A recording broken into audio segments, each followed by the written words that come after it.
Hello, A.S. Willman here, reading Six Bullets, Seven Kills, Chapter 4.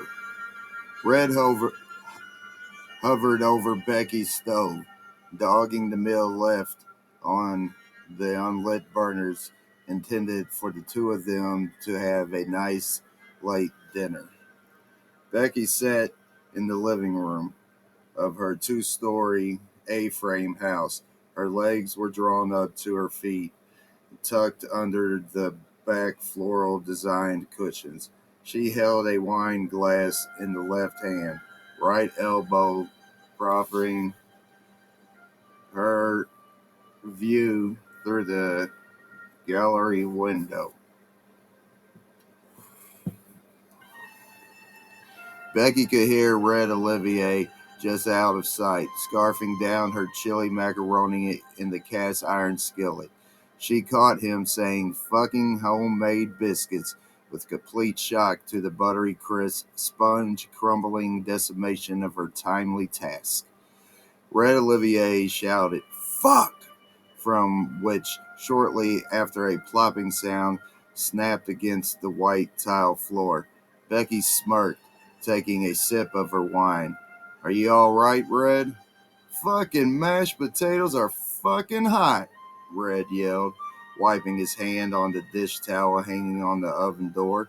He managed to knock the dish towel to the ground, where he proceeded to kick it in the direction of his right hand slung its four-finger hand utensil. Becky did not reply. She just sat there in her black, lacy nightgown, reveling in his drunken ignorance.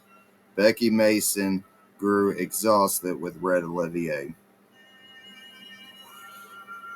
Now she loves a good fucking hell. 9 farmhands separately and individually experience her dating periods.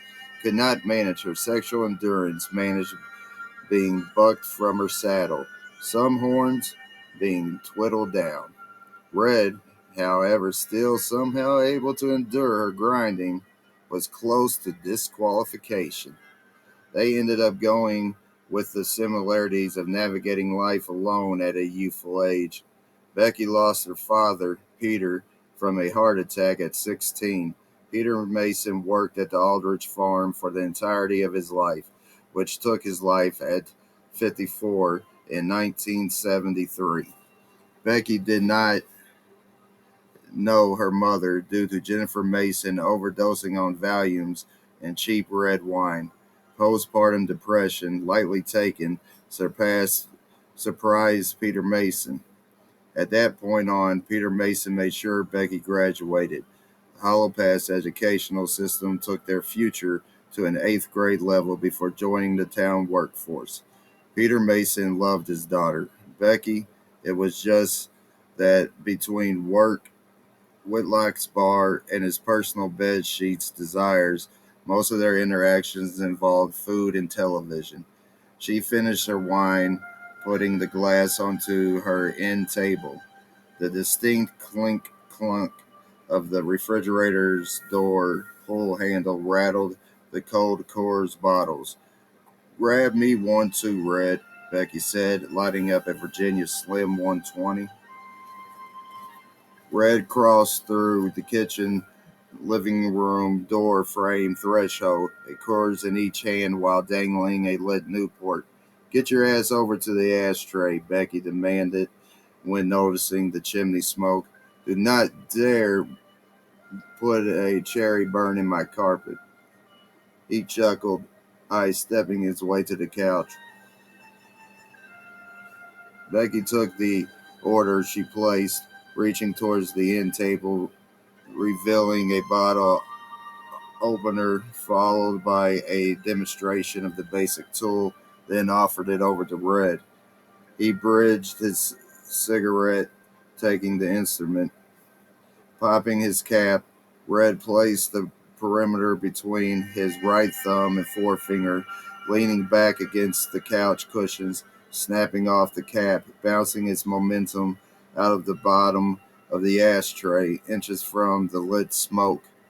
"If you would have knocked over your smoke, then," Becky just slightly shook her head in no of disbelief, drinking her beer. What? He smiled slyly. No pussy for Red? Just to let you know, I've got them lined up. She just laughs. This arrogant motherfucker doesn't even know. For 6 years, I've served the rugged workers. Quarters bouncing off my frail Daisy Duke's back ass with such velocity it blackens the generous tipper's eye. Hell, I'd surprise the patrons on some nights not wearing my panties, letting my natural pheromones influence their tipping habits. I own that crowd, and all the ones I have ever seen. Red Pool was the overweight, mostly married type. I just thought Wyatt would come along to his senses. I just got stuck with this cunt. She thought over the couch, adjusting to what he was doing. Well, get ready to be shocked, Red said with great enthusiasm. Becky giggled all the while, snuffing out her spent smoke, not missing a beat, igniting another Virginia Slim 120 from the table she was about to receive. By all means, I would love to hear this. Becky leaned further into her couch armrest. All right, I warned you, Red said with laughter. You haven't warned shit, Becky crackled back at the laughter. All right, all right. 8 months ago, at Whitlock's bar, Red was beginning to say. Oh, this should be good, Becky interrupted. Are you going to let me speak or not? Red said in a huff. Sorry, Whitlock's 8 months ago, and now what? Becky ashes her smoke. Red put out his smoke, lit up another, drank half his beer. Okay, I was saying before I was rudely interrupted. Red stared at Becky's eyes, rolling at his intro. At Whitlock's, in the bathroom of all places, I had to piss something vicious. I'm in there, dick in hand, blasting the pink at the bottom of the urinal, when a hand grabbed my dickhead. I swear to God, I turned quick, still pissing when I found it slipping into her mouth. I swear to God, that mouth sucked the rest of my piss down, then followed it up with draining my left testicle. Becky arched her face in pure discussion. We've been dating for 3 months then, you nasty motherfucker. Who was the guy sucking your dick?